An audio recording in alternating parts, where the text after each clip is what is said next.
चलिए सबको नमस्कार, सुप्रभात, गुड मॉर्निंग, जय हिंद। आज हम लोग चर्चा करेंगे बाल विकास में 50 क्वेश्चन, ऑब्जेक्टिव क्वेश्चन जो सी टेट और जे टेट या दूसरे राज्य की टेट का भी तैयारी करते हैं। तो एक बहुत ही महत्वपूर्ण प्रश्न है, ये आपको बहुत हेल्प करेगा। चलिए इस वीडियो को देखिए, अंत तक देखिए। चलिए इसको देखते हैं। उससे पहले हम बोलेंगे कि सभी लोग चैनल को लाइक कर लें और नए लोग सब्सक्राइब कर लेंगे, ठीक है। और अंत में आपको अच्छा लगेगा तो कमेंट भी करेंगे। चलिए शुरू करते हैं आज का पहला प्रश्न। प्रश्न कहता है कि विकास का अर्थ है परिवर्तनों की उत्तरोत्तर श्रृंखला। पहला ऑप्शन। दूसरा ऑप्शन कहता है अभिप्रेरणा के फलस्वरूप होने वाले परिवर्तनों की उत्तरोत्तर श्रृंखला। थर्ड में है अभिप्रेरणा एवं अनुभव के फलस्वरूप होने वाले परिवर्तनों की उत्तरोत्तर श्रृंखला।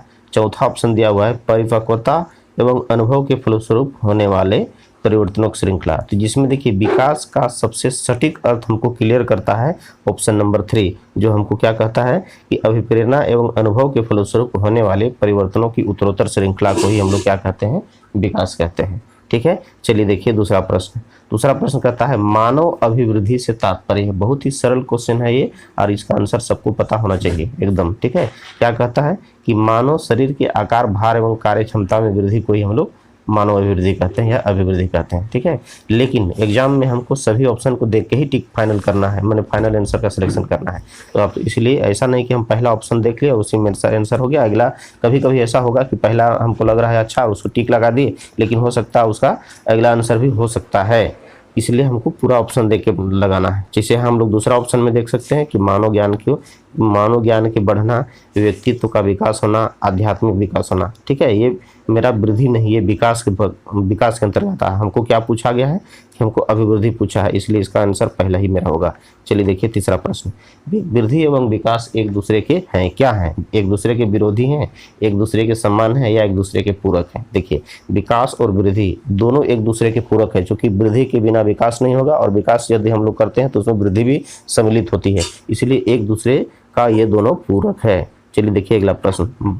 विकास उत्पाद है। देखिए बहुत सी आसान प्रश्न है। विकास उत्पाद है किसका? अधिगम का या परिपक्वता का, यानी लर्निंग का ये प्रोडक्ट है या मैच्योरिटी का प्रोडक्ट है या अधिगम एवं मैच्योरिटी दोनों का प्रोडक्ट है या अभ्यास का प्रोडक्ट है, ठीक है। तो चलिए देखिए विकास उत्पाद है मेरा अधिगम और परिपक्वता दोनों का ही मेरा उत्पाद है, इसलिए ऑप्शन नंबर 3 सही होगा। अगला प्रश्न कहता है विकास की दिशा होती है। बहुत ही इंपॉर्टेंट प्रश्न, हम लोग डिटेल में चर्चा कर चुके हैं कि वृद्धि और विकास का जो हम लोग पॉइंट वाइज, वृद्धि का कुछ अलग पॉइंट लिखाए थे, विकास का दोनों का अलग पॉइंट लिखाए थे। दोनों में स्पष्ट क्लियर है विकास की एक निश्चित दिशा होती है, वृद्धि की कोई दिशा नहीं होती है, इसलिए मेरा विकास की एक निश्चित दिशा होगी, ठीक है। लेकिन फिर भी उसी तरह हम लोग अगला देख लेते हैं, अगला ऑप्शन क्लियर देख लेते हैं कि यह अनिश्चित होता है, ये गलत है। निश्चित एवं अनिश्चित दोनों हो सकता है, उपयुक्त में से कोई नहीं। वृद्धि जो होता है मेरा, उसका कोई दिशा नहीं होता, लेकिन हमको पूछा गया है विकास, इसलिए विकास एक निश्चित दिशा में होती है। ऑप्शन नंबर पहला आंसर होगा, ठीक है। चलिए देखिए 6 क्वेश्चन में कहता है कि वृद्धि के बारे में क्या सही नहीं है। याद रखना है, यहाँ पूछ दिया है कि सही नहीं है, ठीक है। देखिए पहला क्या कहता है कि अभिवृद्धि शारीरिक होती है, ये तो सही है, फिजिकल डेवलपमेंट होता है ना, शरीर का आकार बढ़ता है। मात्रात्मक वृद्धि होती है, ये भी सही है, क्योंकि मात्रा में बढ़ती है, क्वांटिटिव होता है ना, क्वांटिटेटिव होता है, ये मात्रात्मक होता है।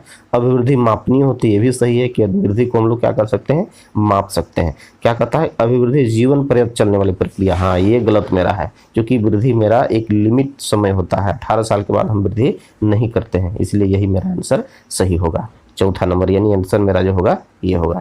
चलिए देखिए अगला प्रश्न। 7वां प्रश्न कहता है विकास के संदर्भ में निम्नलिखित में से कौन सा कथन सत्य नहीं है। सत्य नहीं है की चर्चा कर रहा है। पहला क्या कहता है विकास की प्रत्येक अवस्था के अपने खतरे हैं। कहने का मतलब है कि कोई उसका एक विशेषता होती है, ठीक है। विकास के संदर्भ में प्रत्येक अवस्था की अपना अपना एक खासियत होता है। दूसरा ऑप्शन कहता है विकास उस्काने या बढ़ावा देने से नहीं होता है। थर्ड में कहता है विकास सांस्कृतिक परिवर्तनों से प्रभावित होता है। विकास की प्रत्येक अवस्था की अपनी अपनी विशेषता होती है। देखिए इसमें कह रहा है कि नहीं है, तो पहला मेरा होगा, है ना, या तीसरा भी होगा, लेकिन इसमें आंसर जो होगा मेरा दूसरा होगा। कहता है कि उस्काने या बढ़ावा देने से नहीं होता है, ठीक है, यही आंसर मेरा होगा, यानी यही गलत है। अगला प्रश्न देखते हैं। 8वां प्रश्न में कहता है निम्नलिखित में से कौन सा कथन विकास के संदर्भ में सही नहीं है, ठीक है। क्या कहता है 8वां नंबर में, विकास एक अंतःक्रिया का फल है, ये तो होना चाहिए, है ये सही है। विकास एक व्यवस्थित श्रृंखला का अनुगामी होता है, ये भी सही है। विकास एक व्यक्तिगत प्रक्रिया है, यानी इंडिविजुअल होती है, व्यक्तिगत प्रक्रिया, ये भी सही है। विकास विशिष्ट से सामान्य की ओर होता है, ये नहीं होता है, ये गलत, क्योंकि हम लोग विकास के बारे में पढ़े हैं कि विकास सामान्य से विशिष्ट की ओर होता है, न कि विशिष्ट से सामान्य की ओर, यानी जनरल टू स्पेशल होता है, न कि स्पेशल टू जनरल, ठीक है। क्योंकि हम लोग देखते हैं कि जब बच्चा छोटा होता है तो सामान्य सा व्यवहार करता है, रोता है ना, हंसता है और अपने संवेग का प्रदर्शन तुरंत कर देता है, लेकिन जैसे ही वो विकास करता है तो वो अपनी सामान्य गतिविधियों को त्याग करके उसमें ज्ञान, अनुभव, ठीक है, ये सारा चीज़ आता है जिससे वो समझने लगता है, ठीक है। इसलिए मेरा ऑप्शन नंबर ये जो चौथा ऑप्शन नंबर ये गलत है, इस कथन में ये गलत है और यही मेरा आंसर होगा, ठीक। चलिए देखिए नाइन्थ क्वेश्चन में कहता है, निम्नलिखित में कौन सा परिवर्तन बालक के अभिवृद्धि को दर्शाता है। चलिए देखिए, शरीर के आकार और लंबाई के में परिवर्तन ये भी दिखाता है, बालक के अस्थि एवं आकार में परिवर्तन ये भी दिखाता है, बालक के शारीरिक भार में भी परिवर्तन होता है, यानी लंबाई, मात्रा, आकार, भार सभी में परिवर्तन होता है, इसलिए आंसर इसका आसान है। चलिए जल्दी चलते हैं, उपरोक्त में से सभी होगा। अगला प्रश्न 10वां नंबर में, 10वां नंबर में कहता है, विकास के संबंध में कौन सा कथन सही है। फिर से देखते हैं वही चीज़, है ना, थोड़ा सा देखिए डिटेल में इसको आगे देखते हैं कि क्या कर, लेकिन क्वेश्चन इसी तरह का रहेगा और हमको टाइम पास हो जाएगा इतना पढ़ते पढ़ते, इसलिए सीधा देखिए एकदम, और इसको थोड़ा सा समझते हुए जल्दी जल्दी भी पढ़ लेना है, ठीक है, क्योंकि इसी तरह से क्वेश्चन आते हैं। विकास में अभिवृद्धि निहित है, एकदम सही है कि विकास में अभिवृद्धि निहित है, क्योंकि अभिवृद्धि विकास का एक भाग है, हिस्सा है, इसलिए अभिवृद्धि उसमें समाहित है विकास में। विकास सतत चलने वाली प्रक्रिया है, यह भी सही है, विकास जो होता है कंटिन्यूअस चलने वाली प्रक्रिया होता है। विकास में सभी परिवर्तन निश्चित होते हैं, यह भी सही है, सबका परिवर्तन निश्चित होता है। विकास एक जीवन पर्यंत चलने वाली प्रक्रिया, यह भी सही है। देखिए उपरोक्त में से सभी क्वेश्चन मेरा सभी क्वेश्चन सही है, तो हम देखिए केवल एक सही नहीं, केवल दो सही, एक और दो सही, उपरोक्त में से यहाँ सभी मेरा सही है, यानी विकास में अभिवृद्धि भी निहित है और ये सतत भी चलता है और एक निश्चयात्मक भी होता है और ये जीवन पर्यंत भी चलता है, ठीक है। चलिए देखिए अगला प्रश्न, 11 नंबर प्रश्न में कहता है कि मानवीय मूल्यों जो प्रकृति में सार्वत्रिक है, यानी यूनिवर्सल है, हर जगह है, कौन सा मूल्य जो हर जगह मान्य है, ये विकास का अर्थ है, ठीक है। मरणोपरांत, अंगीकरण, अनुकरण और अभिव्यक्ति, इसमें से सबसे सटीक आंसर मेरा होगा अंगीकरण। चलिए देखिए अगला प्रश्न, 12 नंबर प्रश्न कहता है कि निम्नलिखित में किसका प्रभाव बालक पर सबसे अधिक पड़ता है। परिवार का, समाज का, विद्यालय का, देखिए सभी का पड़ता है। चलिए आसान प्रश्न, एकदम आगे बढ़ते हैं फटाफट। आगे देखिए 13 नंबर प्रश्न में कहता है कि मानव विकास को प्रभावित करने वाला सबसे प्रमुख कारक कौन है। देखिए ये भी आसान सा प्रश्न है, पर्यावरण है और फिर वंशानुक्रम है, या पर्यावरण और वंशानुक्रम दोनों। देखिए तो इसमें ऑप्शन नंबर 3 जो है पर्यावरण और वंशानुक्रम दोनों होगा, ठीक है। चलिए अगला प्रश्न 14 नंबर में कहता है कि विकास के अधिगम सिद्धांत का प्रतिपादन किसने किया था। बहुत इंपॉर्टेंट प्रश्न है ये। देखिए विकास के अधिगम सिद्धांत का प्रतिपादन किसने किया था। James Drever, Robert Richardson, Sears, Clark, है ना, क्लार्क हल, मैकडूगल। तो इसमें से अधिगम, विकास के अधिगम सिद्धांत यानी लर्निंग थ्योरी जो है, इसका डेवलपमेंट का लर्निंग थ्योरी को किसने दिया था। रॉबर्ट रिचर्डसन सीयर्स ने। अगला प्रश्न की बात करते हैं 15, है ना, सार्थक अधिगम यानी सार्थक अधिगम की प्रक्रिया विकास की किस अवस्था से प्रारंभ होती है। देखिए ध्यान रखिएगा, बड़ा इंपॉर्टेंट प्रश्न है। किशोरावस्था से, वयस्कावस्था से, शैशवावस्था से। तो देखिए सार्थक अधिगम की क्रिया हम जो होता है, सीखने का काम जो होता है मेरा, शैशवावस्था से ही प्रारंभ हो जाता है, ठीक है। अगला प्रश्न देखिए 16 नंबर में, किस अवस्था में घनिष्ठ मित्रता की प्रवृत्ति पाई जाती है। देखिए हम लोग घनिष्ठ मतलब काफ़ी, उस घनिष्ठ कहने का मतलब है कि बहुत करीब हो जाता है उसके, माने किस अवस्था में, यानी अपने दोस्तों के साथ सबसे करीब हो जाता है, उसी पर सबसे ज़्यादा भरोसा करता है।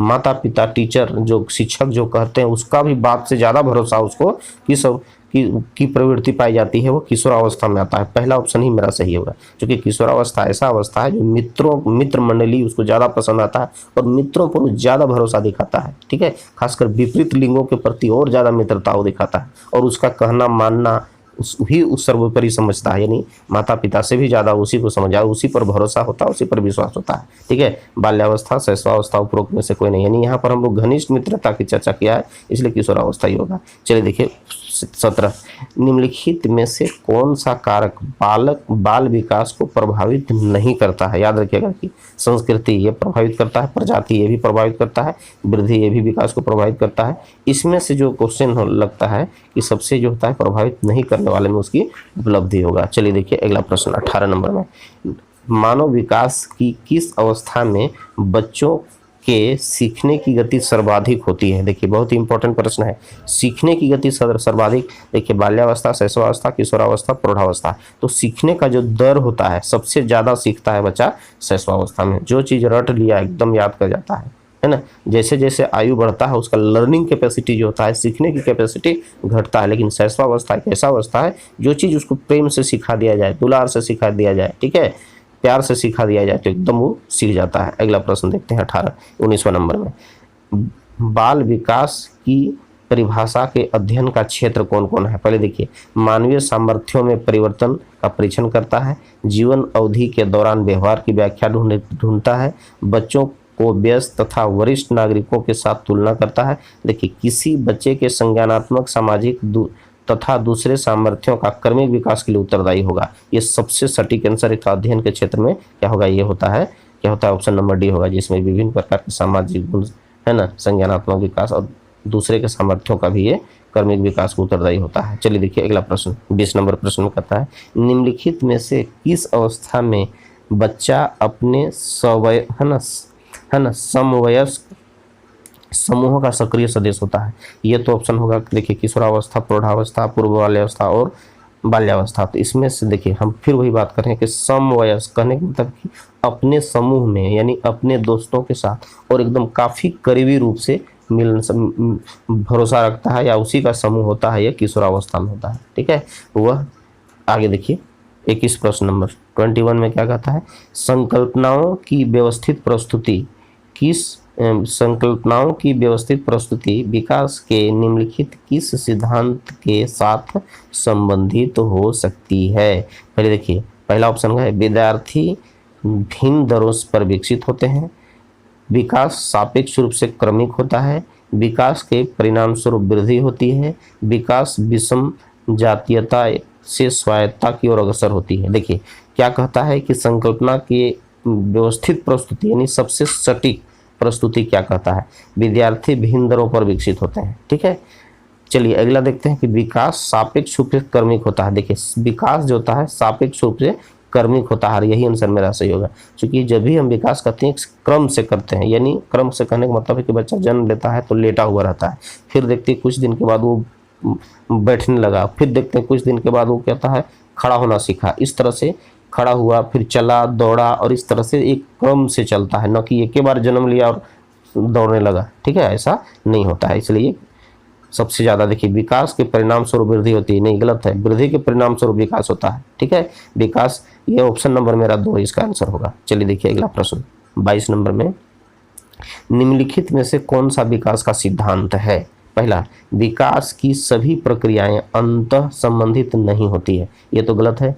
सभी की विकास दर समान नहीं होता है, ये हो सकता है। विकास हमेशा रेखीय होता है, ये गलत है, रेखीय नहीं होता है। यह निरंतर चलने वाली प्रक्रिया नहीं है, यह भी गलत है, यानी ऑप्शन नंबर 2 होगा मेरा ऑप्शन। ठीक है, चलिए देखिए 23 प्रश्न, 23 बहुत ही इंपॉर्टेंट प्रश्न है देखिए, और ये एकदम आसान भी है, थोड़ा सा ध्यान से पढ़ना होगा, लेकिन नहीं तो कंफ्यूज भी हो जाता है। यदि आप वृद्धि और विकास को खाली डिटेल में पढ़ लिए हैं तो वहीं से सारा चीज़ क्लियर हो जाता है। देखिए वृद्धि शब्द का प्रयोग सबसे पहले क्या करते हैं, व्यवहारिक नहीं होता है, ये वृद्धि व्यवहारिक नहीं होता है, इसलिए नहीं होगा, और ये पहला और दूसरा तो होगा ही नहीं, जब भी होगा तीसरा और चौथा आंसर होगा। तो देखिए चलिए आगे देखते हैं, तीसरा हम लोग देखते हैं कि वृद्धि शब्द का प्रयोग जो होता है परिमाणात्मक होता है, यानी क्वांटिटेटिव होता है, ये हो सकता है। उसके बाद कहता है तथा विकास का प्रयोग जो होता है परिमाणात्मक परिवर्तनों के साथ साथ व्यवहारिक परिवर्तन भी होता है, यानी विकास जो होता है परिमाणात्मक भी होता है और व्यवहारिक भी होता है। यानी कहने का मतलब है कि हम लोग क्वांटिटेटिव भी बोलेंगे और बिहेवियरल भी बोलेंगे। ठीक है, यानी परिमाणात्मक होता है और गुणात्मक परिवर्तन भी दोनों होता है, इसलिए ऑप्शन नंबर मेरा 3 तीसरा सही होना चाहिए, लेकिन चौथा ऑप्शन देख लीजिए क्या कहता है, परिमाणात्मक होता है, व्यवहारिक होता है, नहीं व्यवहारिक के साथ साथ परिमाणात्मक नहीं, परिमाणात्मक के साथ साथ व्यवहारिक होता है, इसलिए ऑप्शन नंबर मेरा 3 सही होगा। चलिए देखिए 24 प्रश्न, आसान सा प्रश्न है। मानव विकास की किस अवस्था के बाद वह परिपक्व हो जाता है, एकदम क्लियर है, किस अवस्था के बाद वो मैच्योर हो जाता है ना। देखिए बाल्यावस्था, शैशवावस्था, प्रौढ़ावस्था, किशोरावस्था, एडोलेसेंस के बाद होता है बालक जो होता है क्या होता है, मैच्योर हो जाता है। अगला प्रश्न 25 नंबर में, शिक्षण की विभिन्न विधियों का प्रयोग के लिए कौन सी अवस्था सबसे अधिक उपयुक्त होती है, बाल्यावस्था, शैशवावस्था, प्रौढ़ावस्था और किशोरावस्था। देखिए शिक्षण विधि के लिए हम लोग कहते हैं शैक्षणिक दृष्टिकोण से बाल्यावस्था सबसे महत्वपूर्ण विधि है। क्यों, देख सकते हैं कि बच्चा बाल्यावस्था यानी 6 साल की में वह अपने परिवार को छोड़ करके 5-6 साल में बच्चा जो होता है विद्यालय जाने लगता है, ठीक है, यानी वह घर के विद्यालय जाने लगा, तो विद्यालय में क्यों जाता है, वो शैक्षणिक उपलब्धि हासिल करने के लिए, यानी सीखने के लिए, पढ़ने के लिए जाता है, ठीक है, इसलिए वो शैक्षणिक दृष्टिकोण से बच्चा बाल्यावस्था सबसे ज़्यादा महत्वपूर्ण है। अगला देखते हैं 26 प्रश्न, बहुत इंपॉर्टेंट प्रश्न है। देखिए मैं कौन हूँ, मैं क्या हूँ, मैं भी कुछ हूँ आदि इस तरह की भावनाएं बालक में कब आता है, कहने का मतलब है कि वो अपना महत्व को समझने लगता है कि हम भी हैं, कुछ हैं और हम भी कुछ कर सकते हैं, ठीक है, यानी जब कब ऐसा करता है, जब उसको हम लोग बोलते हैं नहीं बाबू तुम इस तरह का काम नहीं कर सकते हो, तू सोचता है कैसे नहीं हम कर सकते हैं, यानी इस तरह का भावना विकसित होता है किसमें, किशोरावस्था, शैशवावस्था, प्रौढ़ावस्था, बाल्यावस्था, इस तरह का भावना उसमें किशोरावस्था में भी आता है। क्योंकि किशोरावस्था में बालक जो होता है अपने आप को समझता है कि हम बहुत कुछ हैं, हम सब कुछ कर सकते हैं, ठीक है, उसके सामने कोई चीज़ न कहने का कोई शब्द नहीं होता है, सब चीज़ में भिड़ जाता है, वो इतना संवेग और आवेग में रहता है कि कंट्रोल नहीं रहता है, तो इसलिए वो सबसे ज़्यादा इस तरह की भावना यानी मैं कौन हूँ, मैं क्या हूँ, मैं कुछ हूँ, मैं भी कुछ हूँ, इस तरह की भावना किशोरावस्था में विकसित होती है। 27 नंबर प्रश्न 27 में क्या कहता है, 13 वर्षीय बालक, आप समझ सकते हैं 13 वर्षीय कौन सा अवस्था है, यानी किशोरावस्था होगा, क्योंकि हमारा 12 से 18 वर्ष की आयु को हम लोग किशोरावस्था कहते हैं। तो कहता है कि एक 13 वर्षीय बालक बात बात में अपने से बड़ों से झगड़ने लगता है, ठीक है, और हमेशा स्वयं को ही सही साबित करने का कोशिश करता है। यह विकास की किशोरावस्था में इस तरह का देखने को मिलता है, यानी कोई चीज़ में अपने आप को जीतने, अपने आप को सही साबित करता है और उसके लिए आपस में झगड़ता भी है कभी कभार। आगे देखते हैं 28 नंबर प्रश्न में, रॉस के अनुसार शैशवावस्था मानी जाती है। देखिए ये प्रश्न को याद रखना पड़ेगा, क्योंकि विभिन्न विद्वानों ने बाल्यावस्था, किशोरावस्था या मानव विकास की विभिन्न अवस्थाओं को अपने अपने अनुसार से विभाजित किया है, ठीक है, लेकिन यहाँ पर कह रहा है कि रॉस के अनुसार, तो रॉस जो कहा है कि मेरा शैशवावस्था तो 1 से 3 साल तक माना है रॉस ने, ठीक है। चलिए देखिए याद रखना पड़ेगा। अगला देखिए 29 नंबर क्वेश्चन कहता है शिक्षा की दृष्टि से मानव विकास की कौन सी अवस्थाएं महत्वपूर्ण है। यहाँ पर देखिए शैशवावस्था, बाल्यावस्था, किशोरावस्था, बाल्यावस्था, किशोरावस्था, वयस्कावस्था तो होगा नहीं, सिर्फ किशोरावस्था ये भी नहीं होगा, इनमें से कोई नहीं, यानी एकदम आसान है। चलिए शैशवावस्था, बाल्यावस्था और किशोरावस्था सबसे महत्वपूर्ण है, ठीक है, किसने, शैक्षणिक दृष्टिकोण से।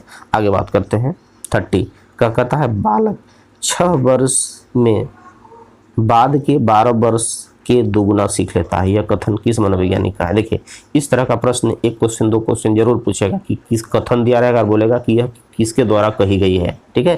तो यह बात जो होता है देखिए good enough, Adler, crow and crow और गैसल, यह ध्यान रखना होगा कि यह कथन जो है कहा है गैसल ने। गैसल ने क्या कहा है कि बालक जन्म के 6 साल में जितना कुछ भी सीखता है वह 12 साल में जितना सीखता है उससे वो दोगुना है, ठीक है, दोगुना सीखता है, यह कथन गैसल का है। नेक्स्ट देखते हैं 31, शैशवावस्था में शिशु को निम्न प्रकार की शिक्षा दी जानी चाहिए। सबसे पहले क्या देना चाहिए, आत्मदर्शन के आधार, आत्म प्रदर्शन का अवसर, यानी उसको आत्म प्रदर्शन, यानी जो अपना प्रदर्शन करता है, बोलना चाहता है, ठीक है, तो उसका प्रदर्शन करने का मौका दिया जाए। चलिए पहला सही है।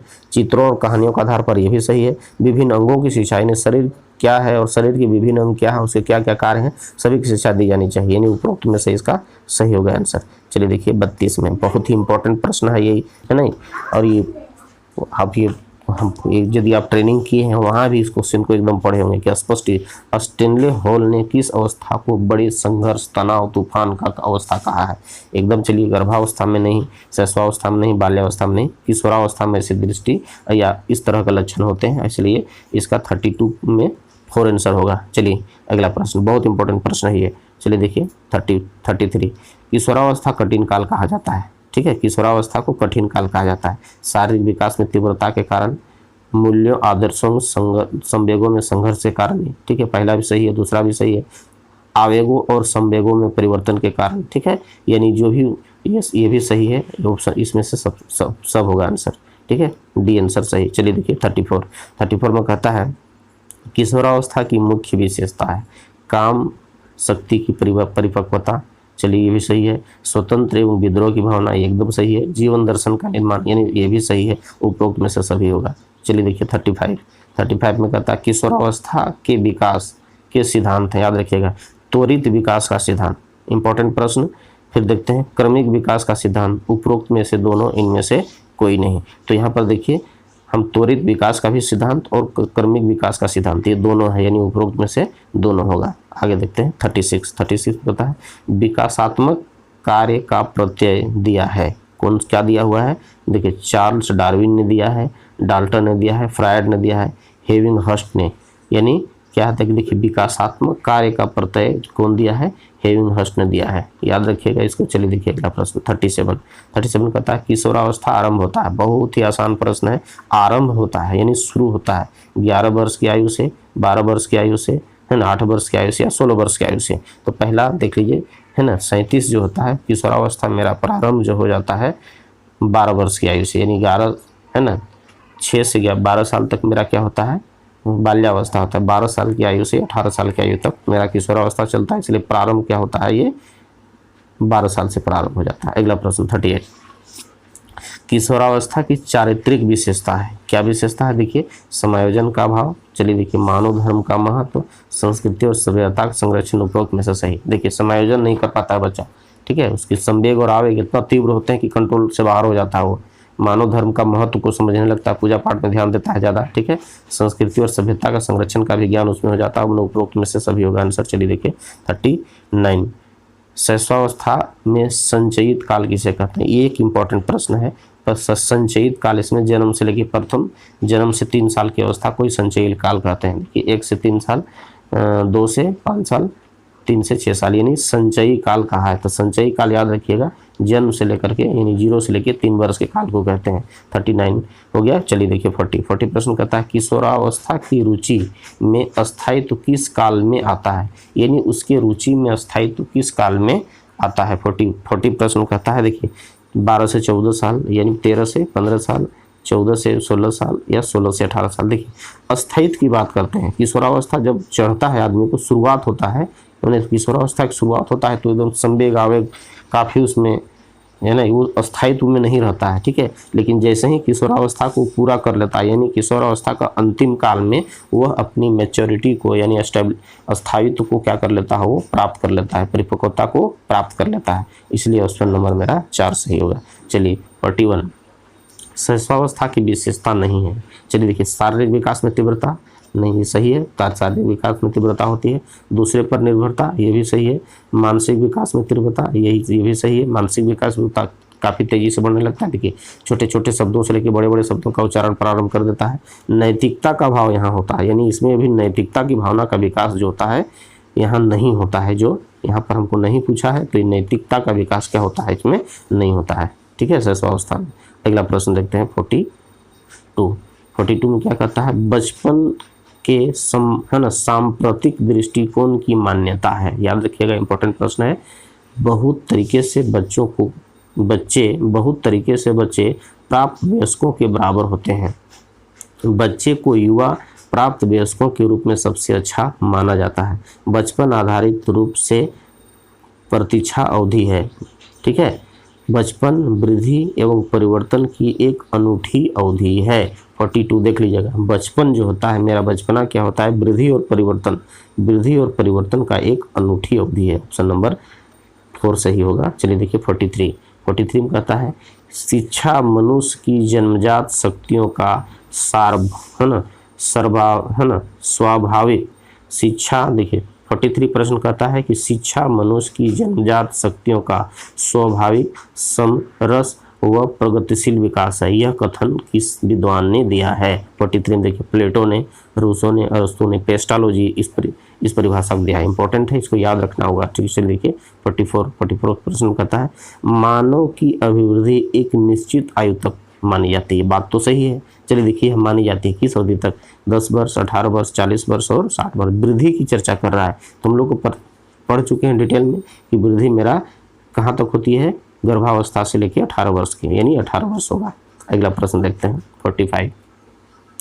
बच्चे के विकास के सिद्धांतों को समझना शिक्षक की सहायता करता है। देखिए, बच्चे के विकास के सिद्धांतों को समझना शिक्षक की सहायता करता है, यानी कौन सा बिंदु जो है निम्न में से कौन सा बिंदु उसको शिक्षक की सहायता करता है। 45 प्रश्न में देखिए, शिक्षार्थी की आर्थिक पृष्ठभूमि को पहचानने में, शिक्षार्थियों यानी विद्यार्थियों को क्यों पढ़ाना चाहिए यह औचित्य स्थापित करने में, शिक्षार्थियों की भिन्न भिन्न अधिगम शैलियों के प्रभावी रूप से संबोधित करने में, विद्यार्थी की सामाजिक स्तर को पहचानने में। देखिए, इसका सबसे सटीक आंसर होगा तीसरा, और जो विद्यार्थियों की भिन्न अधिगम शैलियों को प्रभावी रूप से संबोधित करने में होता है। ठीक है, चलिए देखिए 46 प्रश्न। इसमें कहता है विकास कभी न समाप्त होने वाली प्रक्रिया है। एकदम सही है, हम लोग बार बार पढ़ रहे हैं इसको। ठीक है, कि विकास मेरा जीवन पर्यंत गर्भावस्था से अंतिम सांस तक चलता है, यानी गर्भ से कब्र तक चलती है। ठीक है, यह विचार किससे संबंधित है, ये अंतः संबंध का सिद्धांत, निरंतरता का सिद्धांत, एकीकरण का सिद्धांत, अंतः क्रिया का सिद्धांत। ठीक है, तो देखिए यह निरंतरता का सिद्धांत, यानी देखिए कभी ना समाप्त होता है, यानी क्या होता है, निरंतर चलता है, इसलिए निरंतरता का सिद्धांत से संबंधित है। अगला प्रश्न देखिए 47। मानव विकास कुछ विशेष सिद्धांतों पर आधारित है। मानव का विकास जो होता है कुछ एक निर्धारित या कोई विशेष सिद्धांत है, उसी पर आधारित है। निम्नलिखित में कौन सा मानव विकास का सिद्धांत नहीं है। देखिए, अनुक्रमिता, सामान्य से विशिष्ट, प्रतिवर्ती, निरंतरता। ठीक है, तो इसमें से देखिए प्रतिवर्ती नहीं, अनुक्रमिता होता है, यानी मानव का जो विकास होता है अनुक्रमिता होता है। ठीक है, फिर होता है सामान्य से विशिष्ट भी होता है, और ये निरंतर भी चलता है, यानी प्रतिवर्ती नहीं होता। और यही मेरा आंसर जो होगा सही होगा, क्योंकि हमको क्या पूछ रहा है, आधारित नहीं है पूछा है। ठीक है, इसलिए क्वेश्चन की अंतिम लाइन तक पढ़ना है, और नहीं तो पहला हम लोग देख लें वही सही होगा तो टिक लगा देंगे। तो अंतिम लाइन में क्या कहता है, नहीं है, इसलिए मेरा तीसरा ऑप्शन सही होगा। चलिए देखिए 48 प्रश्न कहता है विकास के संदर्भ में मैकडूगल ने क्या कहा है। भाई चलिए देखिए, विकास के संदर्भ में व्यक्तित्व का विश्लेषण किया। उन्होंने व्यक्तित्व का विश्लेषण किया, मूल है ना प्रवृत्तियात्मक व्यवहारों का विश्लेषण किया, बालक के शारीरिक विकास का विश्लेषण किया, उपयुक्त में से कोई नहीं। तो देखिए मैकडूगल जो होता है मूल प्रवृत्तियात्मक व्यवहारों का उसने विश्लेषण किया था। ऑप्शन नंबर 2 सही होगा। चलिए देखिए 49। जन्म से पूर्व काल की अवस्थाएं होती है, थोड़ा इंपॉर्टेंट है, इसको याद रखना पड़ेगा। देखिए जन्म के पूर्व काल, यानी जन्म से पूर्व काल, गर्भावस्था को कितने भागों में बांटा गया है, दूसरा, तीसरा, 2 भाग में, 3 भाग में, 4 भाग में, 5 भाग में। जन्म से पूर्व काल को 3 भाग में बांटा गया है। ठीक है, इसका हम लोग डिटेल में चर्चा किए हुए हैं। चलिए देखिए 50 क्वेश्चन, अंतिम क्वेश्चन ये है, विकास के परिप्रेक्ष्य में समय के साथ होने वाले परिवर्तनों में निम्न में क्या शामिल है, रूप, दर, अनुक्रम, इनमें से सभी। देखिए विकास के परिप्रेक्ष्य में समय के साथ होने वाले परिवर्तनों में निम्न में से रूप भी सम्मिलित है, दर भी सम्मिलित है, अनुक्रम भी सम्मिलित है, इसलिए इसका आंसर जो मेरा होगा ये 4 होगा। ठीक है, चलिए अभी फिर आज हम लोग 50 क्वेश्चन का चर्चा किए हैं। ठीक है, कल फिर हम लोग चर्चा करेंगे कि हम लोग 50 क्वेश्चन होगा अगला वीडियो में। चलिए उस वीडियो को देखना है तो इसको लाइक और सब्सक्राइब कर लीजिए और दोस्तों को शेयर कर लीजिए, क्योंकि ये सीटेट आने वाला एग्जाम में काफ़ी महत्वपूर्ण है, और जो भी सीट की तैयारी कर रहे हैं वो सभी को फायदा हो सके। ठीक है, चलिए ओके, बाय।